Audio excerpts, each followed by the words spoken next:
Around 11.7 million people have already been settled. However, there is still a long way to go for everyone to receive their benefit. And now inflation is hurting some communities hard as the crisis evolves, and despite more than 169 million payments have been sent out, there is a continued push for a targeted fourth stimulus check. The Senior Citizens League, a nonpartisan advocacy group, actually started a pressure campaign to push Congress to send those on Social Security additional stimulus money. In a letter to leaders of Congress, the chairman actually called for one-off $1,400 stimulus checks. Now, such a measure could actually help defray the cost associated for some seniors from the 2022 cost of living adjustment, which was the highest in over 40 years, pushing them into even higher tax brackets. This is an all-in reaction to the high levels of inflation that the American economy is dealing with. Prices across the country are reaching record highs, and for those on a fixed income like Social Security for instance, they're seeing rapid decreases in their purchasing power.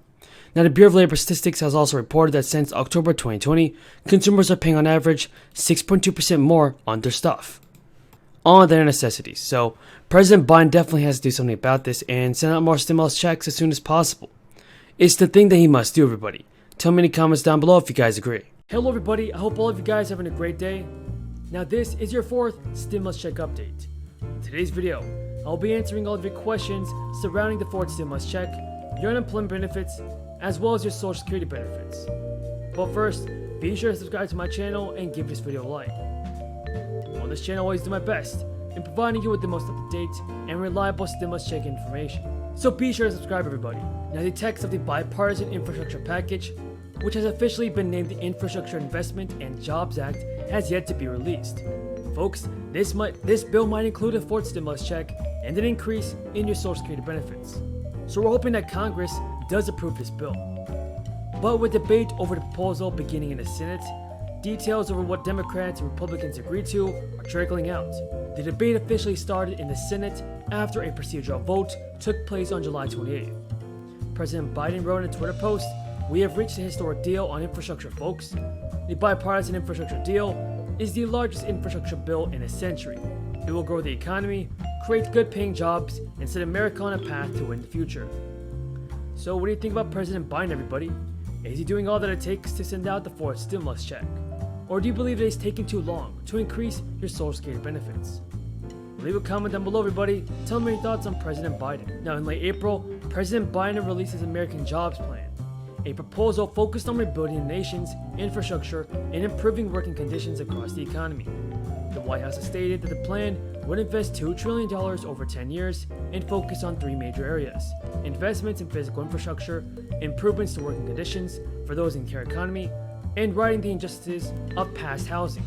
Now, investments focused in physical infrastructure like roads and bridges also included funding to increase the resilience of the nation's transportation system and energy grid to climate change, provisions to improve access to clean water and reduce air, and other forms of environmental pollution were also included.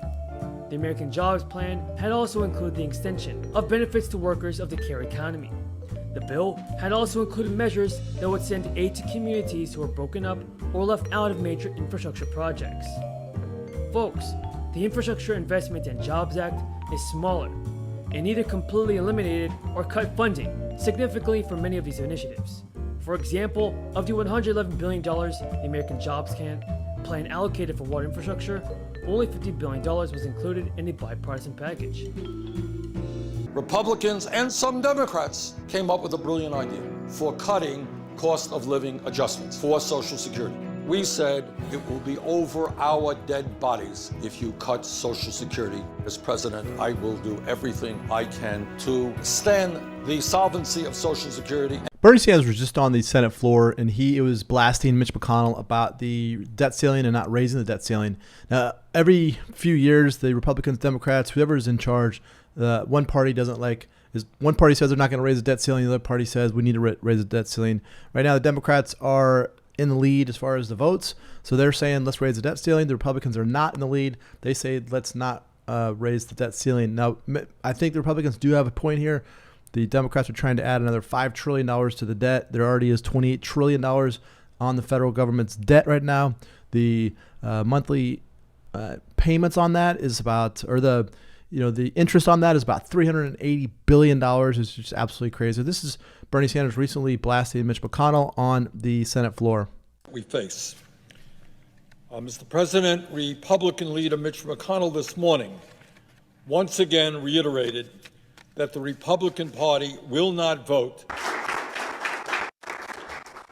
Let me thank Governor Scott and Holly for their great work, and let me thank the young people for willing to get involved to help us shape programs that are relevant to young people. Sometimes when we get a little bit older, we forget what it's like to be 16 or 17. So you know that a little bit better than we do, and we thank you for your participation.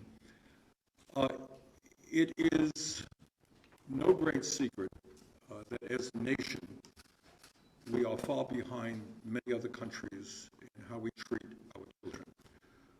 Until recently, we have had the highest rate of childhood poverty of almost any major country on earth. I have to say that I think our child care system is dysfunctional, and we have had only, as a nation, scattered after-school programs. But I think what Governor Scott and what Holly has said, and what everybody knows, is when we talk about the needs of children, and when we talk about the needs of children's parents, we have got to understand that after-school and summer programs are an integral part of what we should be doing for our kids. And I remember way back when Governor Scott mentioned the last few years have seemed like an eternity. A couple of hundred years ago when I was mayor of Burlington, one of the first things we did is we brought parents together. That's what we did. And we said, what do you think we should be doing in the city of Burlington for the kids? After-school programs, child care programs, teenage programs, and we did. And it was true then, and it is true today. If we want our kids to be healthy, happy, well-educated, able to go out in the world and be productive, that's what we have to do for them. And I am very happy that in the last year, we have begun to make some significant progress, I think, in addressing the needs of our kids. And as a result of the American Rescue Plan, we were able to bring in this state $71 million over a 3-year period for summer programs and for after-school programs. And as the governor indicated and Holly mentioned, they have had a real impact in allowing thousands of young people to enjoy their summers, to work, to play. Hundreds of new jobs were created for the kids, which is very, very important. So I think the message of today is not complicated, is that for kids, school may end at 2 or 3 o'clock in the afternoon, but it is important that they still have an opportunity to be in safe, constructive environments, not only for the kids, but for their parents as well. I have never understood if mom is working and dad is working and school ends at 2:30 in the afternoon, what do we do with the kids? You need strong after-school programs, and I think we are making progress in the state and hopefully in the country as well in doing that. And I would hope